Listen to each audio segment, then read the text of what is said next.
नमस्कार। आइए शुरू करें आज की कहानी। कहानी का शीर्षक है दुखी बनिया।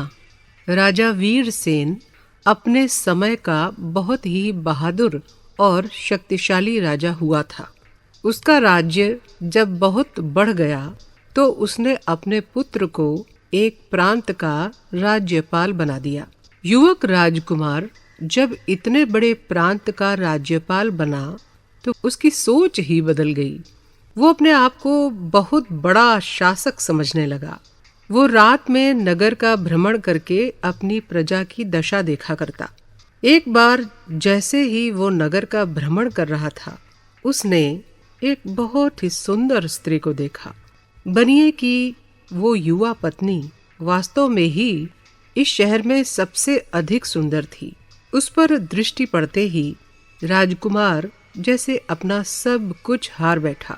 राजकुमार वापस अपने महलों में आया तो उसके मन में बहुत अधिक बोझ था। काम करने के लिए जैसे ही वो बैठा, उसके सामने उसी सुंदरी की सूरत बार बार घूमने लगी। उसे ऐसा प्रतीत होने लगा जैसे वो इस सुंदरी के बिना एकदम अधूरा है। वो समझ गया कि उस सुंदरी के बिना अब वो नहीं रह पाएगा। इसलिए उसने अपनी दूती को बुलाया और उस सुंदरी का पता लगाने के लिए कहा। दूती समझ गई कि राजकुमार कामुक हो चुका है।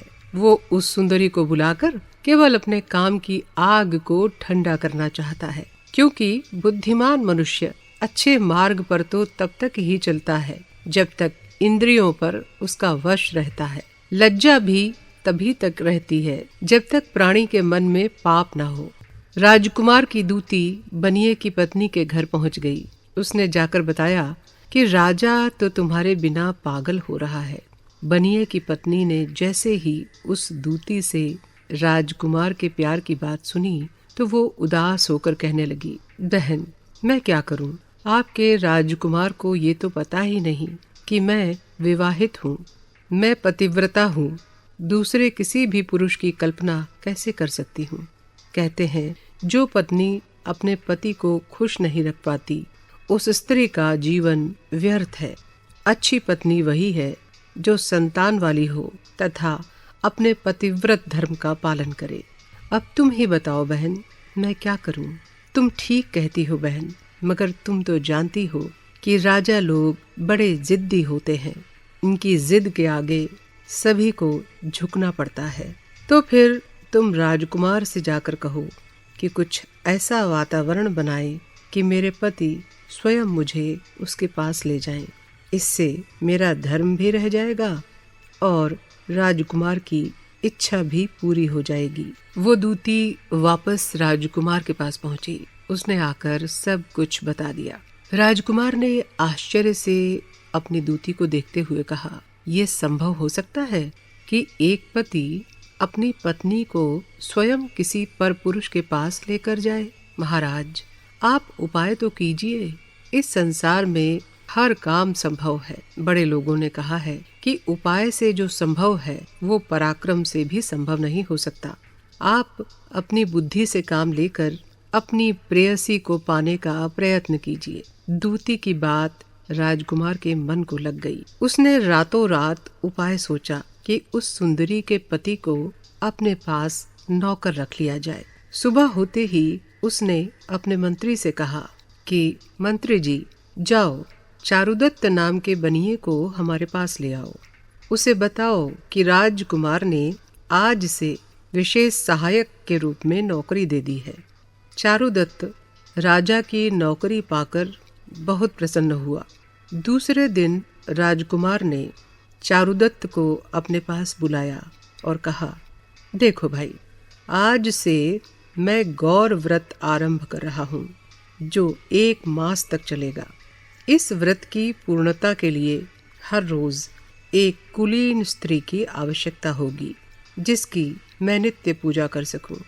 इसलिए तुम मेरे लिए ऐसी ही किसी कुलीन स्त्री का हर रोज प्रबंध कर दिया करो। चारुदत्त ने राजकुमार को पूरा विश्वास दिलाया कि मैं हर रोज आपकी पूजा के लिए एक कुलीन स्त्री ले आया करूंगा। आप किसी प्रकार की चिंता ना करें। दूसरे दिन से ही चारुदत्त ने ये प्रबंध कर दिया। वो हर रोज एक सुंदर स्त्री को राजकुमार के महल में लाता और राजकुमार उसकी पूजा करके अपने नौकरों के साथ उसे वापस भिजवा देता।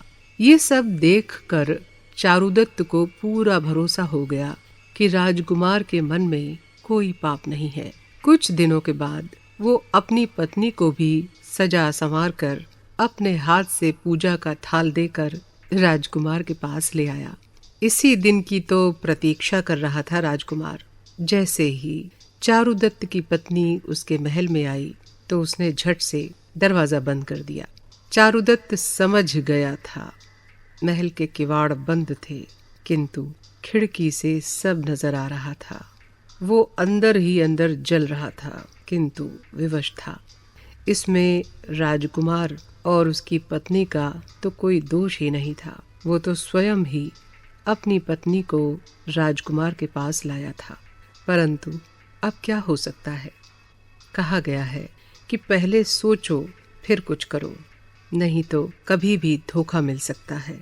इस कहानी से हमें यही शिक्षा मिलती है कि कभी भी कोई काम करने से पहले उसके परिणाम पर विचार अवश्य कर लेना चाहिए, अन्यथा चारुदत्त की भांति पछताना पड़ सकता है। अब अगली कहानी अगले एपिसोड में। तब तक के लिए नमस्कार।